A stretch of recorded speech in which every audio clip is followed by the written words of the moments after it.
ini saya selaku PJ Program Promosi Kesehatan akan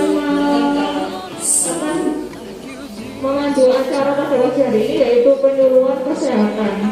Nah, pada pagi hari ini narasumber kita adalah Ibu Khalifah Asempaka masuk ke Romo yang sudah bertugas di Puskesmas Sidrayu. Nah, tema kita pada penyuluhan pagi hari ini yaitu tentang mencegah demam berdarah, karena saat ini kan sudah mulai memasuki musim penghujan. Ya, meskipun ada hujan, kadang panas, tapi kita sudah mulai sering hujan. Nah, gimana caranya agar tubuh kita tetap sehat?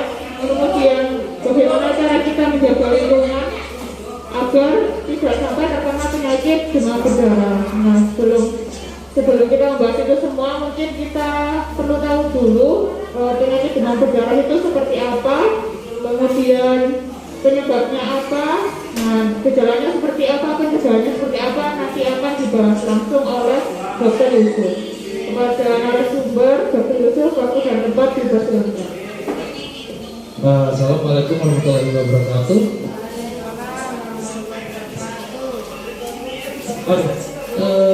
Sebelumnya di sini ibu-ibu ada yang tahu soal demam berdarah? Ibu tahu soal demam berdarah? Apa yang ibu tahu soal demam berdarah? Namanya Satria.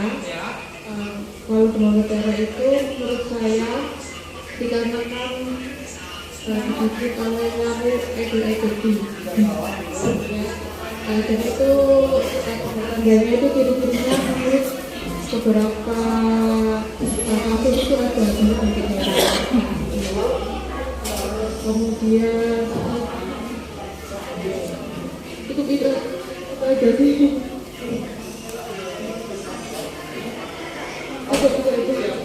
Makasih ya Bu ya.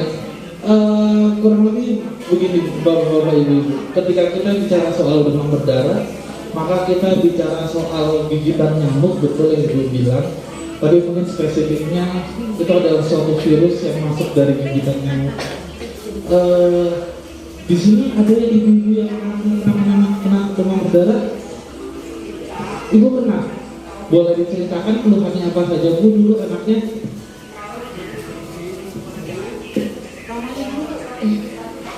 Namanya Nur Indrasari. Ini sekarang anak saya juga demam sekarang ini, rawat inap, tapi belum tahu hasilnya Pak.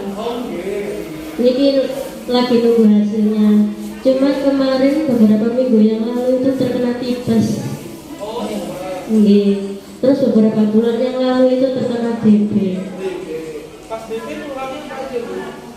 Mual, panas, terus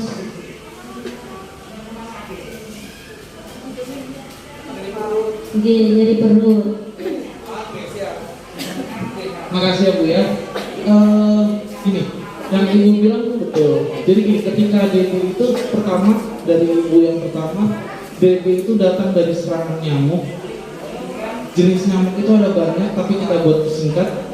Nyamuk yang mengeluarkan DB adalah nyamuk yang aktif di siang hari. Ketika ada gigitan nyamuk yang terjadi di siang hari, resiko DB-nya tinggi di situ. Ingat, satu, nyamuk siang hari yang mengeluarkan DB. Kedua adalah keluhannya tadi yang seperti Ibu sampaikan. Karena demam berdarah itu dari suatu virus, umumnya adalah keluhannya hanya demam. Yang paling sering adalah demam. Yang Ibu perhatikan adalah ketika demam tapi mual muntahnya banyak, ketika demam tapi nyeri perut, ketika demam tapi mimisan, Ibu tolong langsung bawa ke puskesmas atau rumah sakit terdekat. Ya, Bu ya. Yang Ibu lakukan beberapa bulan lalu insya Allah sudah tepat Bu ya.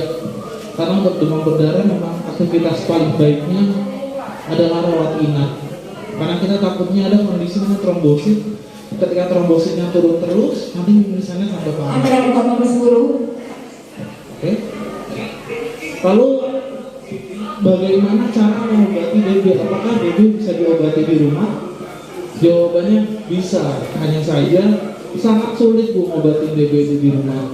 Ibu harus kasih asupan cairan yang banyak, konsumsi makanan yang cukup dan lain-lain. Dan itu cukup sulit ya Bu ya. Jadi ketika ada demam lebih dari 3 hari, kalau ibu nggak tahu itu DB atau enggak, langsung bawa saja ke rumah sakit atau ke puskesmas itu. Untuk pencegahannya dibuat simpel, ada yang disebut 3M, yaitu menutup, menguras, dan mengubur. Intinya gini, karena musuh kita adalah nyamuk, berarti selama tidak ada genangan air yang terbuka dalam rumah, itu aman. Kalau ada bak mandi, kalau bisa bak mandi ditutup ya Bu ya, atau dikuras. Intinya jangan sampai ada genangan yang jentik-jentik nyamuk itu tumbuh di situ. Singkatnya itu Bu, 3M itu tuh fungsinya adalah untuk menghilangkan jentik nyamuk. Selama jentik nyamuk nggak ada, insya Allah semua masalah soal DBD juga nggak ada ya Bu ya.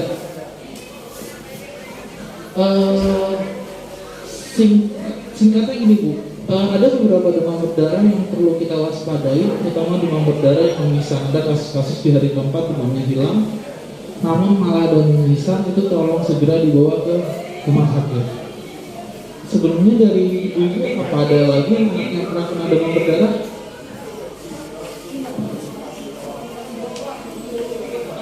Sudah, nggak ada ya? Oke, semoga nggak ada yang kena demam berdarah lagi ya dia. Tadi untuk merangkum, demam berdarah itu dari nyamuk yang digigit sehari, lalu disebabkan oleh virus. Gejala utamanya adalah demam, langsung bawa ke puskesmas atau rumah sakit kalau ada nyeri perut, diare atau nyeri perut, diare ataupun mimisan. Untuk penanganannya cukup 3M, menutup, menguras, mengubur. Intinya dari 3M ini adalah untuk menghilangkan semua jentik-jentik nyamuk biar nyamuk tidak bisa berkembang biak. Nah, mungkin itu tadi mulai dari demam berdarah itu apa, kemudian tapi kalau misalkan gejala yang sering kita lihat atau yang sering disepelekan itu seperti apa tuh? Yang biasanya disepelekan tapi ternyata itu serius demam berdarah. Nah, seperti itu. Yang ditakutkan kan kita sebagai orang awam ada yang belum tahu ini sebenarnya demam biasa atau demam berdarah. Karena untuk demam itu cukup dilihat dari sudah 3 hari atau belum. Ketika demam sudah 3 hari, langsung saja bawa ke puskesmas atau rumah sakit untuk dicek.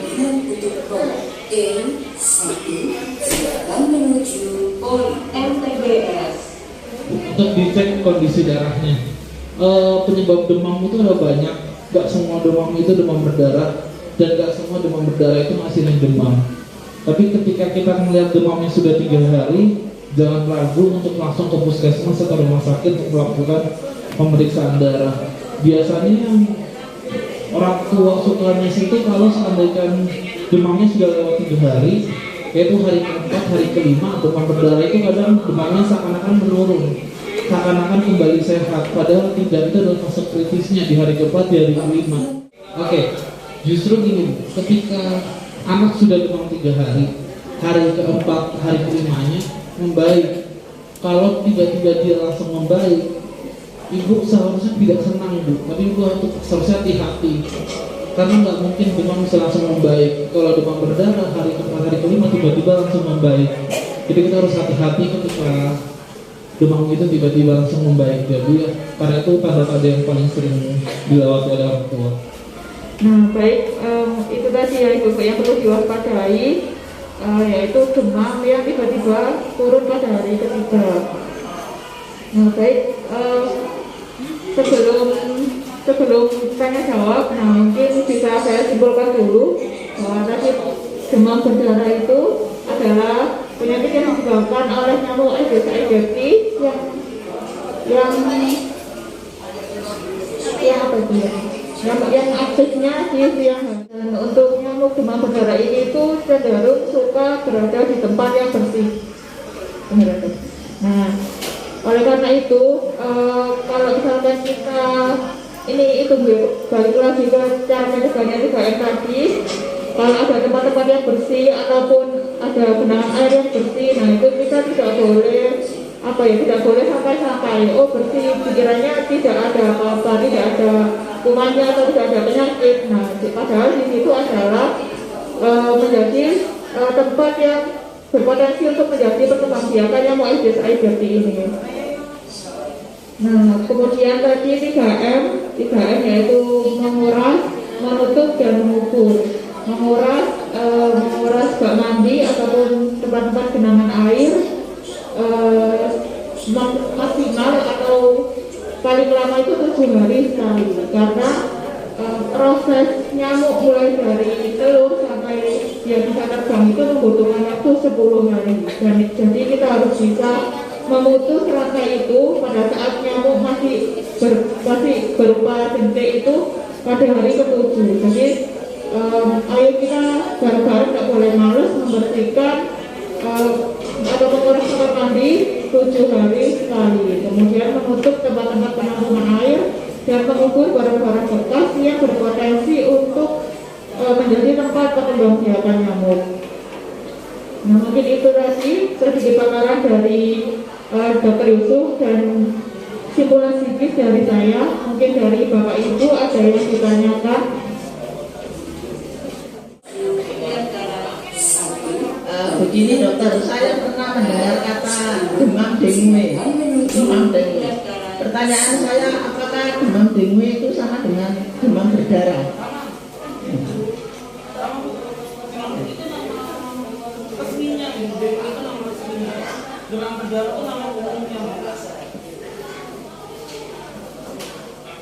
Atau terus gini, saya juga pernah mendengar dokter itu bilang gini, ini masih demam dengue, jadi mungkin penyembuhannya lebih cepat daripada yang demam berdarah. Saya pernah begitu kan, tolong jelaskan dokter yang lebih.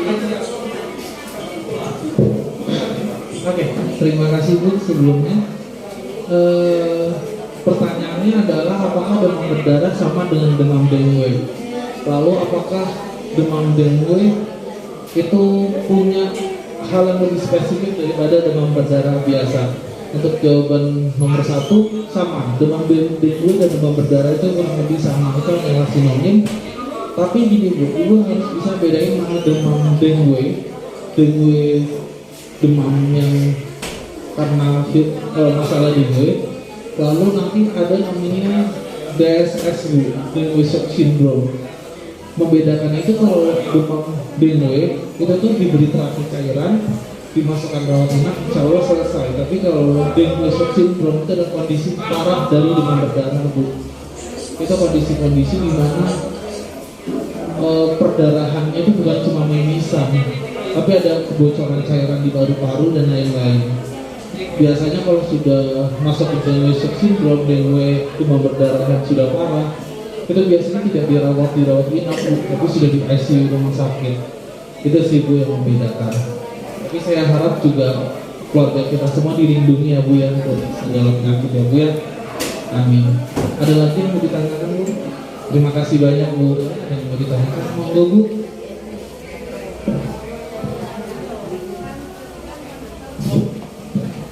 Tadi kan Pak Dokter bilang kalau ciri-cirinya itu 1 sampai 3 hari itu kan panas. Kemudian 3 harinya itu langsung menurun. Nah, itu kenapa fasenya itu dari panas langsung ke turun? Dan kenapa itu hari ketiga? Dan apakah itu hari ketiga merupakan fase di mana virusnya itu mematikan atau bagaimana? Terima kasih Ibu. Sebelumnya pertanyaannya kenapa demam berdarah membaik di hari ketiga? Lalu itu pertanyaannya apa lagi tadi Bu? Oke. Untuk jawab pertanyaan pertama, kenapa demam berdarah membaik di hari ketiga dan apakah ketika di hari ketiga itu kritis atau bukan ya? Pertama gini, demam berdarah itu sebenarnya secara teori demam berdarah itu salah satu penyakit yang tidak bisa sembuh sebenarnya. Dia itu virus yang akan bersembunyi di daerah tulang belakang kita sebenarnya. Jadi demam berdarah itu satu nggak bakal bisa hilang sepenuhnya, itu nggak bakal. Kita semua tuh bisa kena demam berdarah sebenarnya. Nah, ketika hari ketiga itu demam berdarahnya itu bakal menurunkan reaksi badannya. Jadi seakan-akan tuh membaik, padahal itu dia sudah menyebar di seluruh tubuh. Ada virus tuh punya kemampuan untuk menyembunyikan diri, Bu. Kalau ibu tahu cacar ular, herpes zoster,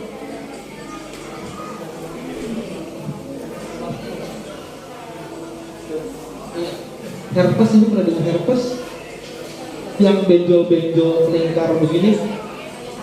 Nah, itu juga salah satu virus yang bisa sembunyi, Bu. Memang ada beberapa virus yang bisa bersembunyi di dalam tubuh kita. Demam berdarah adalah salah satunya, herpes adalah salah satunya. Lalu untuk hari ketiga, Bu, kenapa itu disebut kritis? Karena di hari bukan hari ketiga, Bu, di hari keempat atau kelima, itu tuh dianggap kritis karena di situ nanti trombositnya menurun, Bu. Lalu pertanyaannya, apa fungsi trombosit? Fungsi trombosit itu adalah menjaga cairan dalam tubuh kita. Nah, takutnya kalau ketika di hari keempat, hari kelima trombositnya turun terus, nanti akan ada kebocoran cairan di paru-paru. Itu yang kenapa pasien-pasien demam berdarah, seperti pertanyaan ibu sebelumnya, ada kondisi Dengue shock syndrome, dengue demam berdarah yang parah. Nanti gejalanya itu sudah sesak lagi, udah bukan hanya mimisan. Itu terjadi di hari keempat dan hari kelima karena penurunan trombosit yang menyebabkan menjadi kritis. Jadi itu ya Bu ya, singkatnya itu kenapa hari keempat kelima parah karena di situ ada penurunan trombosit gunanya menahan cairan. Tapi karena trombositnya turun, akhirnya cairannya keluar. Kalau ibu bingung tentang cairan keluar, ibu pernah melihat kaki bengkak nggak? Gara-gara isinya ada cairan yang keluar, karena kakinya bengkak, mungkin bisa terjadi di orang tua. Betul. Nah, bayangkan bengkaknya itu ada di paru-paru, Bu. Akhirnya gejalanya nggak bisa nafas. Itu kenapa hari keempat, hari kelima itu cukup berbahaya sebenarnya. Cuman kelihatannya nggak apa-apa, kelihatannya baik-baik, tapi sebenarnya itu sedang ada pembengkakan di situ, Bu. Sedang ada pengeluaran cairan di situ. Jadi kita harus hati-hati sekali sebenarnya di hari keempat, di hari kelima, Bu ya. Ada lagi yang kita mungkin? Terima kasih, Bu. Terima kasih atas jawabannya. Mungkin dari Bapak Ibu pengunjung yang lain ada pertanyaan lagi tentang demam berdarah, gejalanya. Nah, atau mungkin saya sudah mau tanya, bagaimana recovery setelah kita dinyatakan sembuh dari demam berdarah? Apakah tetap ada tantangan atau seperti apa? Bagaimana cara menjaga kita biar tetap sehat terus setelah dinyatakan sembuh dari demam berdarah itu? Pertama, pasien demam berdarah. Pertanyaannya tadi ibu, kapan dinyatakan sembuh dari demam berdarah? Kapan dinyatakan sembuh dari demam berdarah? Biasanya dilihat dari dua hal. Ketika trombositnya sudah kembali di atas 150.000, atau trombositnya sudah meningkat dari ke hari-hari, biarpun di bawah 150.000. Jika seandainya dalam 3 hari trombositnya meningkat, itu biasanya sudah dinyatakan sembuh dan bisa boleh pulang. Beberapa orang lebih suka pulang paksa saat itu terjadi, karena sebenarnya juga tidak ada masalah kalau memang tren darahnya sudah naik. Tapi buat ibu-ibu tidak usah dipikirkan komposisi darahnya, biar tenaga kesehatannya aja Bu yang mikir, dia lebih gampang. Masih ada yang mau bertanya lagi Bapak Ibu? Sudah jelas ya, insya Allah. Mau tanya dokter, ini dari poli umum. Silakan. Iya, untuk pencegahan demam berdarah, maka masih tetap 3M atau ada tambahan lagi? Terima kasih. Baik, terima kasih dari Poli Umum atas pertanyaannya. Jadi selama ini yang kita dengar tentang pencegahan demam berdarah, saya jawab dulu ya, nanti kita masuk ke. Nah, jadi memang yang kita kenal selama ini adalah 3M, yaitu menguras, menutup, dan mengukur. Tapi ada juga tambahannya, yaitu 3M plus. Nah, ada plusnya. Plusnya ini itu plus mencegah gigitan nyamuk atau menghindari gigitan nyamuk. Contohnya seperti apa? Contohnya tidak menggantung pakaian kotor. Nah, itu berpotensi untuk menjadi tempatnya nyamuk. Kemudian menggunakan kelambu pada saat tidur. Nah, biasanya pada anak yang baru pada bayi atau balita kan biasanya ada kita tutup ya saat tidur. Nah, itu untuk mencegah gigitan nyamuk. Kemudian kalau misal ada lagi misalnya pakai lotion ataupun obat anti nyamuk ataupun itu ada obat nyamuk bakar ataupun obat lotion anti nyamuk yang dioleskan di badan kita. Nah, itu mungkin ada tambahan lagi. Oke, terima kasih tadi pertanyaannya paling umum. Betul, tadi ada 3M plusnya itu hindari gigitan nyamuk, pasang kelambu, dan pakai obat nyamuk. Tapi gini Bu, 3M plus ataupun 3M biasa intinya tetap sama. Intinya adalah satu, kita kurangi reproduksi nyamuknya, kedua hindari gigitannya. Ingat, ada cara singkat menghindari DBD, terutama buat orang dewasa, adalah intinya adalah beraktivitaslah di siang hari. Ketika beraktivitas di siang hari, gigitan nyamuknya berkurang. Satu, kedua, kita harus ingat bahwa nyamuk DBD Aedes aegypti itu adalah nyamuk yang aktif di siang hari. Selama siang beraktivitas, insya Allah itu mempersingkat kita untuk terhindar dari DBD. Terima kasih. Terima kasih atas tambahannya. Jadi itu tadi saya jadi teringat kita tidak boleh tidur setelah jam 6 pagi sebenarnya dok. Nah itu supaya kita juga bisa terhindar dari, salah satunya biar kita terhindar dari gigitan nyamuk itu Aedes aegypti. Monggo barangkali ada yang ditanyakan lagi. Sudah, Bapak Ibu sudah jelas ya soal tentang demam berdarah ini. Nah, baik, terima kasih atas perhatiannya, terima kasih atas waktunya Bapak Ibu pengunjung Puskesmas Gayo. Semoga yang berobat pada hari ini segera diberikan kesembuhan dan kita semua tetap dalam keadaan sehat dan tetap dalam lindungan. Terima kasih. Kami akhiri. Saya Mbak Ija dari selaku PT Program Kesehatan dan Dokter Hidup sebagai narasumber dan dokter interaksi yang sedang bertugas. Kami mohon maaf bila ada salah kata. Wassalamualaikum warahmatullahi wabarakatuh.